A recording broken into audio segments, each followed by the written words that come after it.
ছুটি শেষে কাল আবারও শুরু ডিপিএল। তামিম ইকবালের শূন্যতায় ভুগছে মোহামেডান। শক্তিশালী দল গড়েও ভালো করতে না পারার আক্ষেপ রূপগঞ্জের।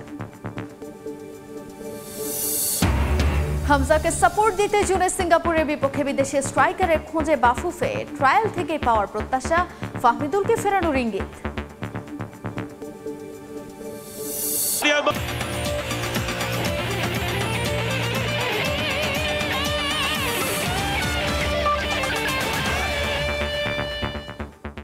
বিশ্বের নানা প্রান্তের খেলাধুলার খবর নিয়ে আমাদের নিয়মিত আয়োজন খেলার সময়, আর এই আয়োজনে আপনাদের সঙ্গে আছি আমি তাজিন খন্দকার। শুরুতেই ক্রিকেটের খবর জানাবো। মোহামেডানের তামিম ইকবালের শূন্যতা পূরণ করা অসম্ভব। তার জায়গায় সাদা কালোদের নেতৃত্বে তাওহিদ হৃদয়ের কথা ভাবছে টিম ম্যানেজমেন্ট, জানিয়েছেন ম্যানেজার সাজ্জাদ হোসেন শিপন। এদিকে শক্তিশালী দল গঠন করেও আশানুরূপ পারফরমেন্স করতে না পারায় আক্ষেপে পড়ছেন লিজেন্ডস অফ রূপগঞ্জের কোচ সোহেল ইসলাম। তবে পরবর্তী রাউন্ড থেকে ঘুরে দাঁড়াবে দল, এমনটাই বিশ্বাস তার। ওটা তো অপূরণীয়। তামিমের জায়গা তো বেসিক্যালি কেউ ফিল আপ করতে পারবে না। তাহিদ হৃদয় হ্যাভ এ গ্রেট চান্স। যখন তামিম বাইরে ছিল তখন করছে, সো তাহিদ হৃদয় পসিবিলিটি বেশি, সেটা ক্লাবের ডিসিশন। এই একটা লিগ হচ্ছে এবার যে প্রতিটা খেলাই ইম্পর্টেন্ট। একটা খেলা হেরে গেলে অনেক পিছিয়ে হয়ে যাচ্ছে। পেন অ্যান্ড পেপারসে আমরা স্ট্রং টিম।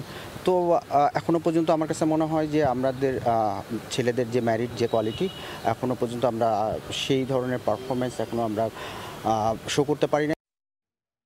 এবারে দেশের ফুটবলের খবর।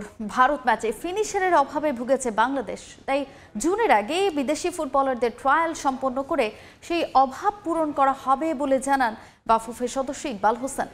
পাশাপাশি ফাহমিদুলকেও দলে রাখা হবে বলে ইঙ্গিত দেন তিনি।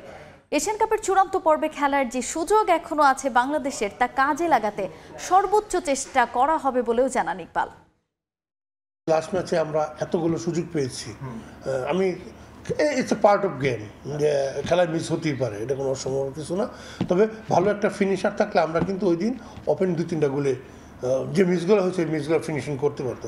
এই জায়গাটাতে আমি মনে করি যে আসলে আমাদের কিছু যদি ভালো ইনক্লুড হয়, এখানে ভালো ইনক্লুড হলে আমাদের জন্য অনেক বাড়তি প্লাস পয়েন্ট হবে। ইয়ং প্লেয়ার, 18 বছর প্লেয়ার এখনও খেলতে পারে। অনেক দেশে 18 বছর প্লেয়ার ন্যাশনাল টিমে খেলতেছে, কোনো ব্যাপার হয় না।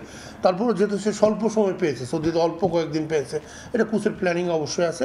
কোচ কিন্তু বলছে যে সে আমার ভবিষ্যৎ প্ল্যানিংয়ে আছে। তো আমি তো মনে করি হয়তো কোচ তাকে আরেকটা সুযোগ দিয়ে দেখবে। হয়তো খেলার সময় আরও থাকছে। বিদ্রোহী নারী ফুটবলারদের সঙ্গে আবারও বৈঠকে বসতে যাচ্ছেন বাফুফের সভাপতি তাভিদ আওয়াল। চুক্তি নবায়ন ও ক্যাম্পে যোগ দেওয়ার সিদ্ধান্ত নেবেন সাবিনা রায়। এবারে ইউরোপিয়ান ক্লাব ফুটবলের খবর। লা লিগার শিরোপা জয়ের স্বপ্ন বাঁচিয়ে রাখতে রাতে মাঠে নামবে রিয়াল মাদ্রিদ।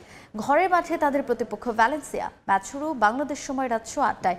এর আগে বিকেল 5:30টায় ইপিএল এর টেবিল টপার লিভারপুলের সঙ্গে ব্যবধান কমাতে এভারটনের মুখোমুখি হবে আর্সেনাল।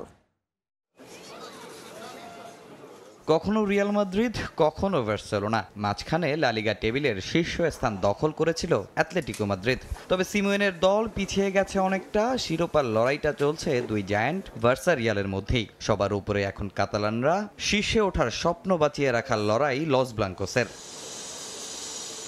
কদিন আগেই কোপা দেল রের ফাইনাল নিশ্চিত করেছে রিয়াল মাদ্রিদ। লা লিগায় এদিন সান্তিয়াগো বার্নাবুতে ভ্যালেন্সিয়ার মুখোমুখি হবে কার্লো আনচেলত্তির দল। 29 ম্যাচে 63 পয়েন্ট নিয়ে টেবিলের 2 নম্বরে লস ব্লাঙ্কোস। সমান ম্যাচ খেলা টেবিল টপার বার্সার চেয়ে আছে 3 পয়েন্টে পিছিয়ে।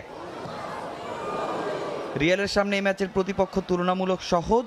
2022 সালে রিয়ালকে হারানোর স্বাদ পেয়েছিল দলটা। আর সান্তিয়াগো বার্নাবুতে লস ব্লাঙ্কোসের বিপক্ষে সবশেষ জয় পেয়েছিল 2008 সালে। পরিসংখ্যানও রিয়ালের চেয়ে অনেক পিছিয়ে ভ্যালেন্সিয়া। 69 ম্যাচে মাত্র 15 বারই পেয়েছে জয়ের দেখা। চলতি মৌসুমে টেবিলে তাদের অবস্থান 15 নম্বরে, তাই রিয়ালই থাকবে এ ম্যাচের ফেভারিট।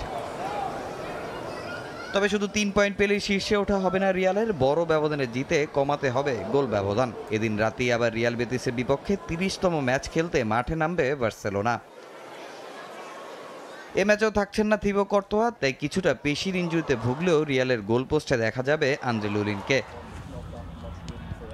এর আগে ইপিএলে এভারটনের মুখোমুখি হবে আর্সেনাল। মৌসুমের শুরুতে শিরোপা জয়ের স্বপ্ন থাকলেও এখন তারা লিগ টাইটেল থেকে অনেক দূরে। তাদের চেয়ে 12 পয়েন্ট এগিয়ে টেবিল টপার লিভারপুল। পয়েন্ট ব্যবধান কমানোটাই এখন বড় চ্যালেঞ্জ মিকেল আর্তেতার।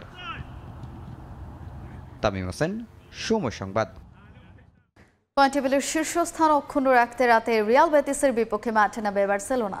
অলিম্পিক লুইস কোম্পানিতে ম্যাচ শুরু হবে রাত 1টায়। টানা 21 ম্যাচ অপরাজিত বার্সা। পয়েন্ট টেবিলের শীর্ষস্থানটাও দখলে কাতালানদের। লিগ টাইটেল জয়ের রেসে এগিয়ে আছে ব্লগ্রানা। ঘরের মাঠে ম্যাচ হওয়ায় সেখানেও বাড়তি সুবিধা পাবে হ্যান্সি ফ্লিকের দল। প্রতিপক্ষ রিয়াল বেতিসের বিপক্ষে পরিসংখ্যান নিয়ে এগিয়ে থাকলেও দু দলের শেষ ম্যাচে ড্র করে তারা, যা কিছুটা চিন্তার হলেও দারুণ ফর্মে থাকা দল নিয়ে জয়ের প্রত্যয় হ্যান্সি ফ্লিকের। যদিও এই ম্যাচে কোচ পাচ্ছেন না দানি ওলমো, টের স্টেগেন, ক্রিস্টেনসেনদের, তবে এই শীর্ষস্থান ধরে রাখতে জয়ের বিকল্প নেই দলের সামনে।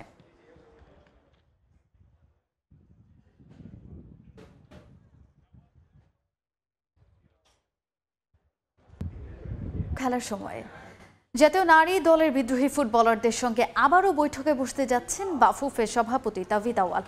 ভুটান লিগ খেলতে যাওয়ার আগে ফুটবলারদের সঙ্গে বিভিন্ন বিষয় নিয়ে কথা বলবেন তিনি। তবে বিদ্রোহী 18 নারী ফুটবলারের চুক্তি নবায়ন ও ক্যাম্পে যোগ দেওয়ার বিষয়টি সাবিনাদের উপরই ছেড়ে দিয়েছে ফেডারেশন।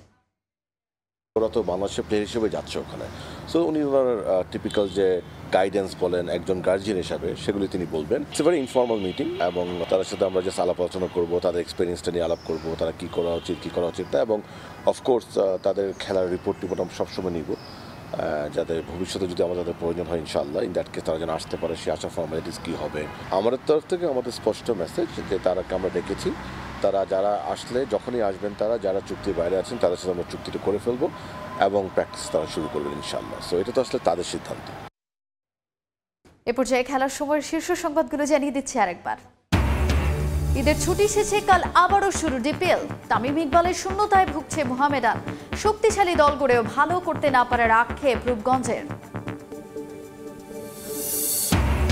হামজাকে সাপোর্ট দিতে জুনে সিঙ্গাপুরের বিপক্ষে বিদেশি স্ট্রাইকারের খোঁজে বাফুফে। ট্রায়াল থেকে পাওয়ার প্রত্যাশা, ফাহমিদুলকে ফেরানোর ইঙ্গিত।